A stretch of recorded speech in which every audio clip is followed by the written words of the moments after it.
आपकी बेटी इंजीनियर है और अब बेटा डॉक्टर बन गया है। मैंने उम्मीद हार ली थी पहले। मैंने सोचा सपना देख रहा है। जब टेस्ट में नंबर कम होते थे तो आप बाईपास मारने की कोशिश करते थे। हमारा एक भी क्वेश्चन ऐसा नहीं आया जो हमारे टीचर्स की नोट्स से बाहर आया। एक बहुत बड़ी दुर्घटना भी मेरे साथ हुई, मेरे बेटे को भी आज तक नहीं बताई।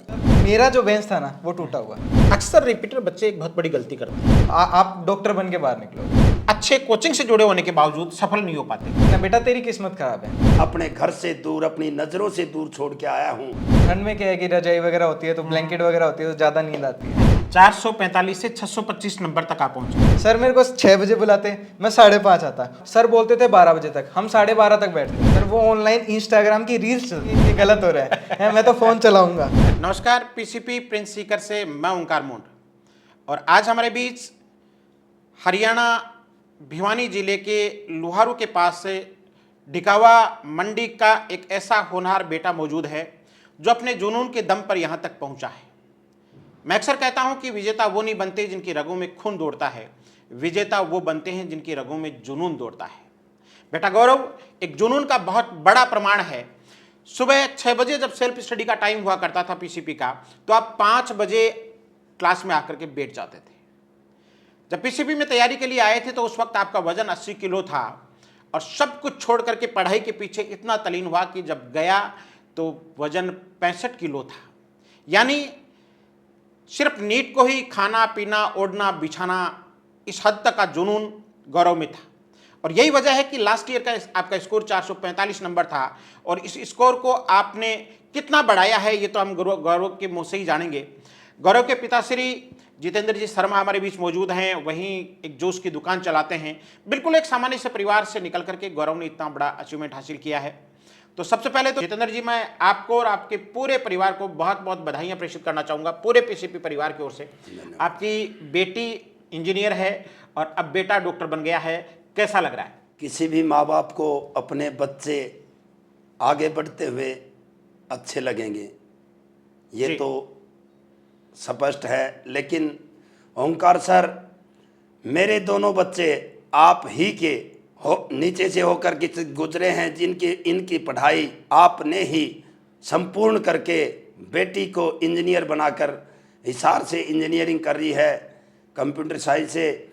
और बेटे को आज जब मैं पिछली साल छोड़ के गया था नवंबर में, 14 नवंबर का दिन मेरे को याद डेट है। भी याद है 14 नवंबर? बिल्कुल बिल्कुल 14 नवंबर का दिन मेरे को याद है। उस दिन जब मैं और गौरव की मम्मी यहाँ आए, मैं यहाँ इनको छोड़कर ओंकार सर से मिला।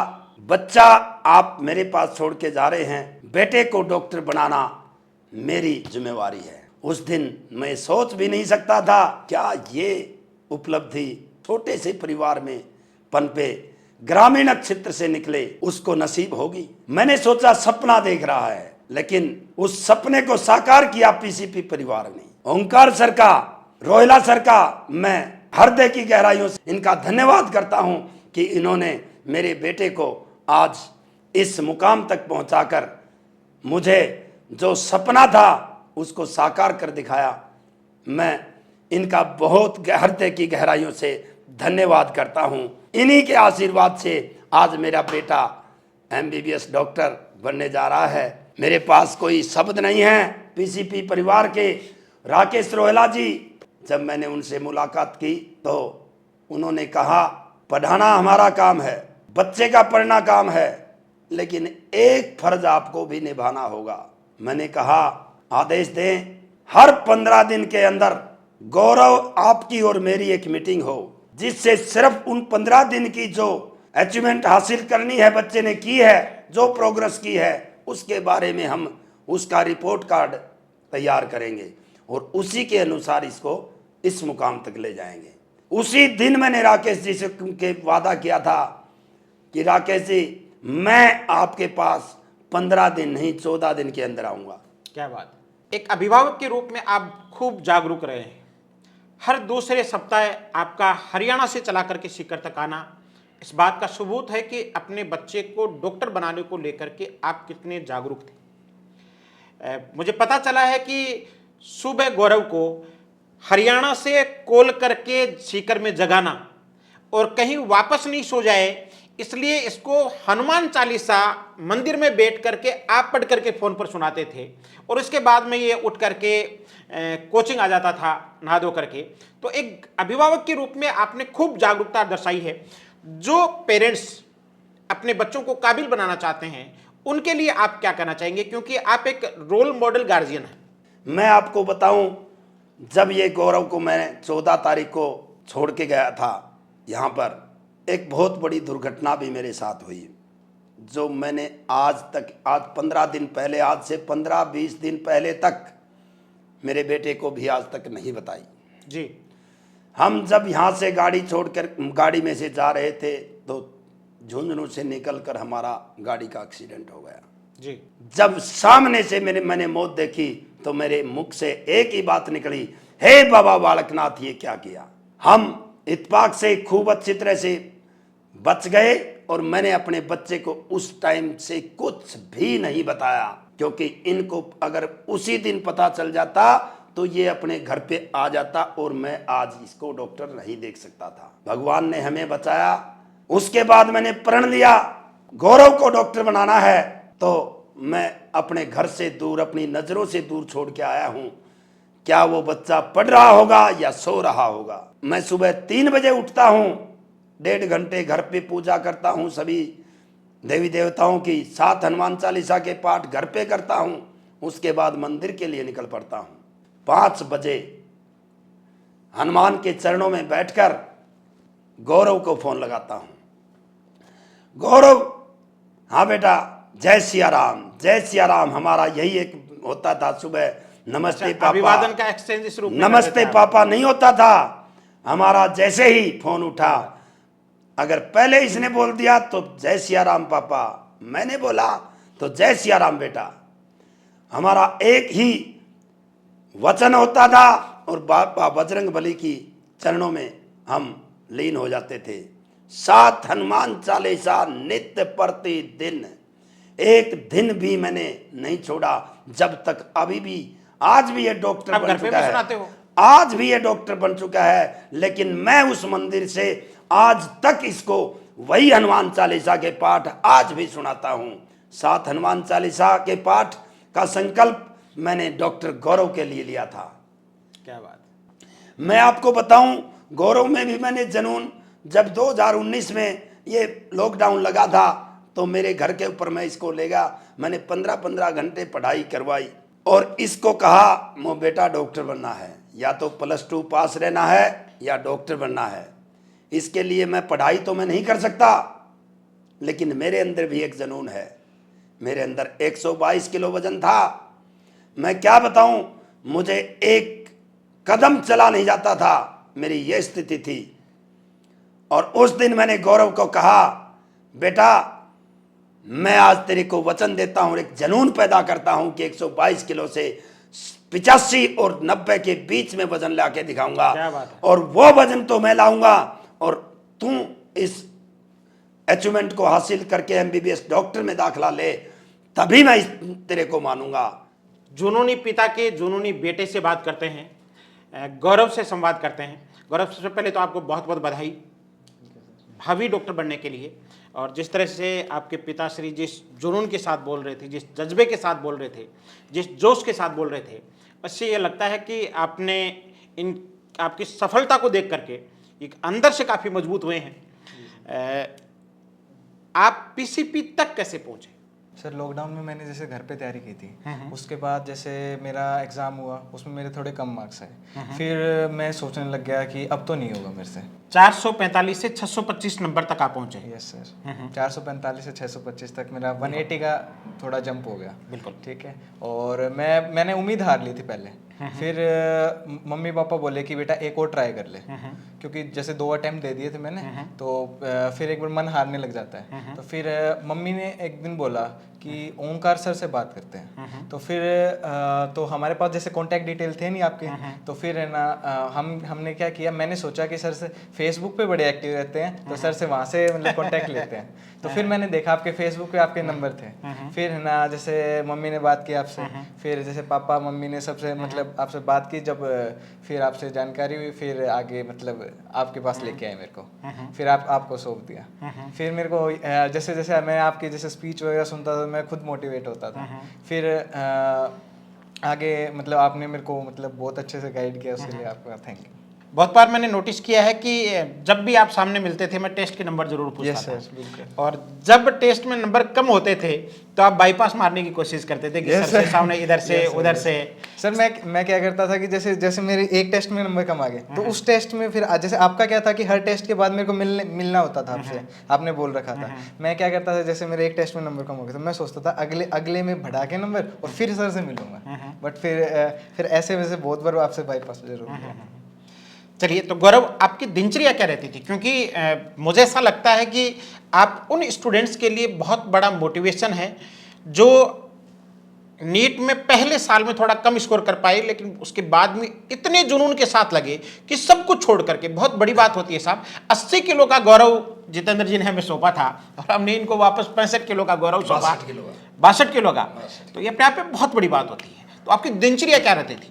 सर मेरा दिन तो सर जैसे मैं सुबह 4 बजे उठता था। सर मेरे स्टार्टिंग में क्या था कि मैं 2-3 महीने ना मेरा थोड़ा सा मतलब लगन मतलब जल्दी उठना, जैसे बोलते हैं भाई है ना मैं जल्दी उठ के जाता हूँ, लेकिन फिर वो हो नहीं पाता है। और वो सर वो ठंड का टाइम था, तो ठंड में क्या है कि रजाई वगैरह होती है, तो ब्लैंकेट वगैरह होती है, तो ज़्यादा नींद आती है। तो फिर क्या किया कि पापा ने क्या किया कि मेरे को इसके लिए मतलब जल्दी उठाने के लिए सुबह पापा खुद मेरे से 1 घंटा पहले उठते थे। वो मंदिर जाते थे और वो हनुमान चालीसा करते थे। उससे क्या होता था कि मैं जैसे 4 बजे उठता, पापा 3 बजे उठते थे, बेटा 4 बजे उठता था। हाँ, तो मैं 4 बजे उठता था, इसलिए पापा 3 बजे उठते थे। क्या बात। तो फिर जैसे हनुमान चालीसा करते थे, तो उससे क्या था कि जैसे एक बार पापा ने कॉल कर दिया, उसके बाद ये भी तो होता है ना कि मैं सो सकता हूँ, इसलिए इन्होंने क्या किया कि मेरे को 7 हनुमान चालीसा सुनाई, जिससे मेरी नींद मतलब उड़ जाए। फिर उसके बाद मैं क्या करता था, मुंह धोता, नहाता धोता और फिर मैं कोचिंग आ जाता था। बस मेरा एक रूल था कि जैसे मेरे को सर ने, जैसे रोहिला सर मेरे को 6:30 बजे बुलाते, मैं 6 बजे आता, सर मेरे को 6 बजे बुलाते, मैं 5:30 आता। और फिर लास्ट में तो ऐसे हो गया था कि मतलब जितना मतलब जैसे अंदर से आग नहीं हो जाती कि भाई ये चीज़ पे ये तो मेरे को चाहिए ही चाहिए, भाई इस पे झपट्टा मारना है। तो फिर सर मैं मतलब ऐसे ऐसे 6 की जगह मैं 5 बजे आने लग गया। क्या बात। वो जैसे रूम की जो लाइट है ना, वो खुद मैं ऑन करता था कोचिंग आकर। क्या बात है। तो सर फिर वहीं से मतलब मेरी दिनचर्या चालू होती थी। और फिर मैं जैसे मेरा सेल्फ स्टडी का टाइम रहता था। अब जैसे मैं 5 बजे आया हूँ, तो उसके बाद 8 बजे, हाँ, हमारे बैच के लिए एक थोड़ा एक्स्ट्रा चाय की व्यवस्था, चाय जूस वगैरह आपने लोगों ने करवाई थी, क्योंकि ये क्या होता है ना कि जब सर लोगों को दिखता है ना कि हाँ ये बच्चे मेहनत कर रहे हैं, ये कुछ पाएंगे, अच्छे डॉक्टर बनेंगे, इसलिए सर ने हमारी तरफ थोड़ा एक्स्ट्रा एफर्ट डाले थे। तो फिर सर ने जैसे स्ट्राइकर बैच के लिए रिफ्रेशमेंट ब्रेक होता था, 5 बजे 5:30 बजे जो बच्चे आके बैठते थे, चाय और जूस आपने दोनों का वो किया था। उसके बाद क्या था कि वो क्या है थोड़ा सा मतलब जैसे 8 बजे के लगभग थोड़ी नींद आने लग जाती है, इसलिए वो थोड़ा सही रहता था। फिर वो जैसे 5 से 8 सेल्फ स्टडी की, उसके बाद वो चाय का ब्रेक हो जाता था, उसके बाद फिर हम वापस लग जाते थे। फिर 9 से 12, सर बोलते थे 12 बजे तक, हम 12:30 तक बैठते थे। क्या बात। तो फिर 12:30 बैठ के, और फिर जैसे हमारा क्या था, एक एग्जाम होता था AITS का लास्ट में, वो 2 से 5 होता था। तो फिर है ना जैसे नीट में क्या है, हमें 3 घंटे 20 मिनट दिए थे, रोहिला सर हमें 3 घंटे देते थे, ताकि अच्छे से वो मतलब अगर 20 मिनट का अप डाउन। यही वजह रही कि नीट 2022 में पीसीपी के किसी बच्चे का पेपर नहीं छूटा। यस सर, जबकि पेपर लेंदी था। बिल्कुल बिल्कुल। और सर ये भी था कि वहाँ की कंडीशंस कैसी होती हैं, इसलिए है ना हमें पीसीपी परिवार ने क्या किया कि हमारे लिए गर्म डक्ट चलाई, जिससे हम क्या है कि वहाँ पे जैसे जरूरी थोड़ी कि हर स्कूल में AC वगैरह की वो हो, सुविधा हो। तो फिर है ना हमें मतलब हर तरीके से मेंटली प्रिपेयर किया। और मेरे साथ क्या हुआ कि जब मैं जिस सेंटर पे मेरा एग्जाम था ना, उस पे क्या है कि वो जैसे पुलिस हेडक्वार्टर के आसपास का था, तो उसमें वो वेल डेवलप्ड स्कूल था। तो उसमें क्या है कि सारी बेंचेस नहीं थी, और मेरी किस्मत ऐसी कि मतलब मेरा जो बेंच था ना वो टूटा हुआ, एक साइड से झुका हुआ, टूटा हुआ, और पीछे लगाने के लिए कुछ नहीं। मैम बोली, वहाँ का जो मतलब एग्जामिनर था, वो मेरे को ये बोला कि है ना बेटा तेरी किस्मत खराब है। फिर मेरे को याद आ गया भाई, हाँ मैंने तो इतनी मतलब जैसे स्ट्रगल किया है, मतलब मेरे को हर तरीके से प्रिपेयर किया हुआ है। तो फिर मैंने क्या, आपके टेस्ट तो हमने दूसरे सेंटर्स पे भी करवाए थे, दूसरे सेंटर्स पे कोचिंग से बाहर दूसरी जगह ले जा करके, बाकायदा आपके जो कॉल लेटर वगैरह निकाल करके नई सिरे बिल्कुल एग्जाम का फील्ड देने के लिए। Yes sir. उससे ये होता है ना कि बच्चे को मतलब पहले से मतलब थोड़ा प्रिपेयर हो जाता है कि जैसे अलग सेंटर पे अलग माहौल रहता है। अब जैसे हम एक ही सेंटर पे बार बार एक एग्जाम देते हैं ना, तो उसकी जैसे हैबिट हो जाती है। बिल्कुल। तो आपने मतलब वो एग्जाम करवाया था, और सर बस मेरे को इतना ही था कि मेरे को करके जाना है। वो सर ने मेरे को बोला कि बेटा तेरी किस्मत खराब है। मैंने भी उनको यही बोला था, सर एग्जाम के बाद मिलते हैं। फिर मैं उनको मतलब एग्जाम बहुत अच्छा गया था मेरा। फिर मेरा ये था कि जैसे 2 से 5 मेरा टेस्ट हो गया, उसके बाद फिर पहले टेस्ट डिस्कशन चलता था, फिर मेरी एक्स्ट्रा क्लास चलती थी फिजिक्स की, और उसके बाद फिर हम रात को 8 बजे तक 10 बजे तक, बस हमारे ग्रुप का हमारा जो बैच था उसका एक ही रूल था, एक बच्चा जा रहा है वो भाई, जैसे संडे हो गया हम संडे को भी आते थे, संडे को भी मिस नहीं करते थे भाई। जैसे एक बच्चा उठ के जा रहा है कि बस मेरा हो गया मैं चाहता हूँ, तो वो बाकी सारे बच्चे उसको रोक लेते थे आके पढ़। तो उससे क्या है कि थोड़ा सा मतलब एक्स्ट्रा एक दूसरे को सपोर्ट करते हैं। Yes sir. तो ऐसे करके मेरा देखो सुबह 5 बजे से स्टार्ट होता था और रात को 8 बजे 10 बजे तक, मतलब 10 बजे तक चलता था मेरा। 10 बजे तक तो आप कोचिंग ही रहते थे? Yes sir. फिर अपने पीजी में जाकर के पढ़ना? Yes sir. क्या बात है। गौरव, अक्सर रिपीटर बच्चे एक बहुत बड़ी गलती करते हैं, और वो गलती ये होती है कि सर हम फिजिक्स और केमिस्ट्री की क्लास ले लें, बायो की क्लास छोड़ दें। सर मैंने मुझे भी अच्छे से याद है, आप भी मेरे पास आए थे कि सर मैं सिर्फ फिजिक्स और केमिस्ट्री क्लास लेना चाहता हूँ, बायो की क्लास नहीं ले पाऊंगा, बायो मेरी तैयार है। और मैंने कहा था कि पीसीपी में ये परमिशन नहीं है, क्योंकि हमें पता है कि फाइनली उस चीज़ का नुकसान ही रहता है। तो वो कैसा रहा आपके लिए? सर वो आपने बोला कि मैंने क्या सोचा था कि मेरी बायो अच्छी है। मेरे क्या लास्ट ईयर जो नीट का एग्जाम हुआ था उसमें मेरे बायो में अच्छा स्कोर रहा था। फिर मैं सोचा कि बायो मैं खुद से कर लूंगा, ठीक है। बट फिर आपने क्या बोला कि मेरे भाई ऐसी परमिशन नहीं है। वो मेरे लिए मतलब मैं मानता हूँ कि वो आपने मतलब मेरे लिए एक रामबाण साबित हुआ था एक तरीके से। क्यों? क्योंकि उसकी वजह से ना आज मेरा बायो में थोड़ा स्कोर है। बाकी मेरे जो मार्क्स कटे हैं वो भी बायो में कटे हैं। तो मैं ये चाहता हूँ कि जो भी बच्चा रिपीट कर रहा है वो ये गलती ना करे। जो भी कोचिंग वाले बोलते हैं उसको अच्छे से फॉलो करें। उससे बाकी आप सिर्फ कोचिंग वालों पे छोड़ दो। बाकी आपको जो कहते हैं वो करो, आप डॉक्टर बन के बाहर निकलोगे। मैं तो इतना ही मानता हूँ, बस ये गलती ना करो। क्या बात है। फिजिक्स, केमिस्ट्री और बायो का सबसे ज्यादा वेटेज होता है, और उसको तो अच्छे से पढ़ना ही होता है। और अब की बार बायो का ही पेपर लेंथी था, तो अब बायो को मतलब मिस नहीं कर सकते। नॉर्मली नीट की तैयारी करने वाले बच्चे कुछ बेसिक गड़बड़ करते हैं जी सर। उसमें मोबाइल फ़ोन का ज़्यादा यूज करना, यस सर। टाइम वेस्ट करना, यस सर। बहुत सारी वो चीज़ें हैं जिनकी वजह से वो फाइनली अच्छे आईक्यू के बावजूद, अच्छे कोचिंग से जुड़े होने के बावजूद सफल नहीं हो पाते। तो वो कौन सी कमियां हैं जिनको छोड़ देना नीट और स्पेशली रिपीटर बच्चे के लिए ज़्यादा फायदेमंद होता है? सर वो अक्सर क्या होता है ना कि जैसे यहाँ पे जैसे बच्चों का माहौल कुछ ऐसा हो चुका है कि बच्चे क्या सोचते हैं, लास्ट के 2 महीने में कर लूंगा, लास्ट के 3 महीने में कर लूंगा, लास्ट के आधे महीने में कर लूंगा। लेकिन वो चीज़ पॉसिबल नहीं है। वो सिर्फ हम सोच सकते हैं, लेकिन ऐसा पॉसिबल नहीं है। वो वही बात है कि बूंद बूंद से सागर भरता है। तो हम जो डेली रोज थोड़ा थोड़ा पढ़ते हैं उसी से ही आगे जाके सफल हो पाते हैं। इसलिए मैं तो चाहता हूँ कि वो ऐसी गलती ना करें। मेरे साथ खुद ऐसा हुआ था कि मैं फ़ोन का बहुत ज़्यादा मतलब एडिक्ट था, बहुत ज्यादा एडिक्ट था। फिर धीरे धीरे पापा ने कैसे ना कैसे करके छुड़वाया, ठीक है। मेरे को वो बहुत बुरा लगा कि है ना ये गलत हो रहा है, मैं तो फोन चलाऊंगा, ठीक है। वो पता ही नहीं, मतलब मैं गेम से एडिक्ट हो जाता था, मोबाइल गेम से। फिर है ना पापा ने मेरे को भाई, वो मेरे को उस टाइम समझ में ही नहीं आया, लेकिन आज मेरे को फील हो रहा है कि पापा ने जो किया अच्छा किया। इसलिए मैं तो चाहता हूँ कि फोन से जितना दूर रह सकते हैं उतना दूर रहें। अब आप बोलोगे कि फोन में मैं ऑनलाइन कोचिंग ले लूँ, ये कर लूँ, वो ले लूँ, तो फिर है ना डाउट काउंटर पे टीचर किस लिए है? ये भी तो है। तो मैं तो यही मानता हूँ। आजकल बच्चों के पास फोन रखने का एकमात्र बहाना पेरेंट्स से फोन लेने का ये होता है कि मैं कुछ दिक्कत आती है तो ऑनलाइन देख लेता हूँ, कुछ ऑनलाइन पढ़ लेता हूँ। इस बारे में आपका क्या कहना है? सर वो ऑनलाइन इंस्टाग्राम की रील्स चलती है, ठीक है, वो पढ़ाई नहीं चलती। वो क्या करते हैं, 2 मिनट यूट्यूब चलाया, नींद आने लग जाती है, फिर सोचते हैं कि है ना कल पढ़ लूंगा। फिर ऐसे कर करके है वो क्या है कि इंस्टाग्राम स्क्रॉल डाउन करने लग जाते हैं, कभी कुछ, लेकिन वो पढ़ नहीं पाते। तो इसलिए मैं तो यही मानता हूँ कि जो भी आपको दिक्कतें आ रही हैं वो आप टीचर्स के साथ सोल्व करें, ना कि फोन के साथ। बिल्कुल। तो अब 62 किलो का गौरव सर आज बेहतर का हो गया। आज बेहतर का हो गया। 10 किलो वजन 17 जुलाई के बाद बढ़ गया, यानी बॉडी में सारे हैप्पी हार्मोन्स सीक्रेट होने लगे हैं। सर बिल्कुल सर, अब इतने मतलब एक स्टेप रख लिया मैंने मेरी सक्सेस का, तो खुशी के कारण मान लो। पीसीपी की कोई वो 4 क्वालिटी बताइए जिनकी वजह से गौरव डॉक्टर गौरव बनने जा रहा है। सर एक तो मेरे को पर्सनल केयर का बहुत आपसे मतलब बहुत सपोर्ट हो सर। मेरे को क्या करते थे कि ऐसे क्या होता है ना कि मतलब अदर्स कोचिंग्स में क्या होता है कि मतलब बच्चे के ऊपर इतने इतने सारे बच्चे होते हैं तो फिर वो बच्चे को मतलब केयर नहीं कर पाते, पर्सनल अटेंशन नहीं दे पाते। और यहाँ पे क्या था कि हर बच्चे को पर्सनल अटेंशन दिया जाता था। ओमकार सर, राकेश सर, सब लोग मतलब पूरी टीम मिलके हर बच्चे से मिलते थे, उसके सारे डाउट्स, सब सारी प्रॉब्लम्स जो भी मतलब नॉर्मली बच्चा फेस करता है उनका सॉल्यूशन करते थे। और सबसे पहली बात पर्सनल अटेंशन, दूसरी बात हमारे साथ हमें क्या था कि ज़्यादा से ज़्यादा बिजी रखा जाता था ताकि हम बाहर की अफवाहें से दूर रहें। बहुत बड़ी बात गौरव ने कही है। मैं अक्सर पेरेंट्स से कहता हूं कि अगर इस शहर में बनने के 100 साधन हैं तो बिगड़ने के भी 101 साधन हैं। तय आपको करना है कि उनमें से कौन सा चूज करना है। और हमारा यह प्रयास रहता था कि बाहर की हवा से बच्चे को महफूज रखा जाए ताकि वो एक स्टडी के एनवायरनमेंट में रहे। जी गौरव।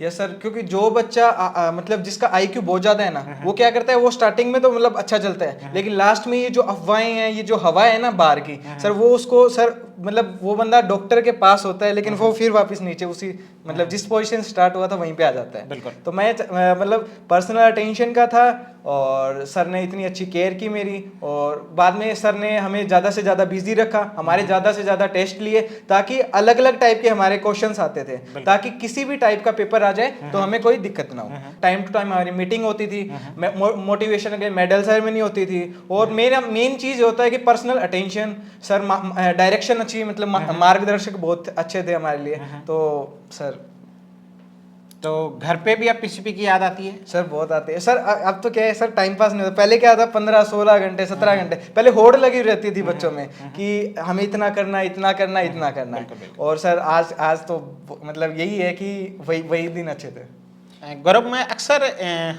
पेरेंट्स से भी कहता हूँ, बच्चों से भी कहता हूँ कि पीसीपी में हम वो नहीं पढ़ाते जो हमें आता है, पीसीपी में वो पढ़ाते हैं जो एग्ज़ाम में आता है। बिल्कुल सर। तो यहाँ की जो फैकल्टी है उसका जो एग्ज़ाम कंटेंट है वो कितना टू द पॉइंट? सर बहुत शानदार है, मैं तो मानता हूँ कि सर सबसे शानदार है। क्योंकि है ना, हमारा एक भी क्वेश्चन ऐसा नहीं आया जो हमारे टीचर्स की नोट्स से बाहर आया हो। एक भी क्वेश्चन? एक भी क्वेश्चन। क्या बात। बायो का तो NCERT होता है, जी। सबको पता है, लेकिन वो होता है ना कि फिजिक्स का, केमिस्ट्री का कहीं से भी आ सकता है। आज के भाई बच्चे सोचते हैं कि कहीं से भी आ सकता है, ये तो आउट ऑफ द सिलेबस भी आ सकता है, बट ऐसा कुछ नहीं है। जैसे हमारे केमिस्ट्री के जितने जो भी टीचर्स थे, हमारा एग्जैक्ट मतलब जो एक से मतलब जैसे मेरा 51 से स्टार्ट था और 100 सारे क्वेश्चन वो आए थे, मतलब एग्जैक्ट। ऐसा नहीं है कि मतलब है ना भाई ये भी पढ़ लूँ, वो भी पढ़ लूँ, वो भी पढ़ लूँ। मैं तो यही मानता हूँ कि जो टीचर करवा रहे हैं ना नोट्स, पहले वर्ड से लेकर, चाहे वो खुद का नाम ही क्यों ना लिखा हो, और लास्ट वर्ड तक है ना, मतलब अगर बच्चा अच्छे से कर लेता है कवर तो उसका नीट इजीली क्लियर है।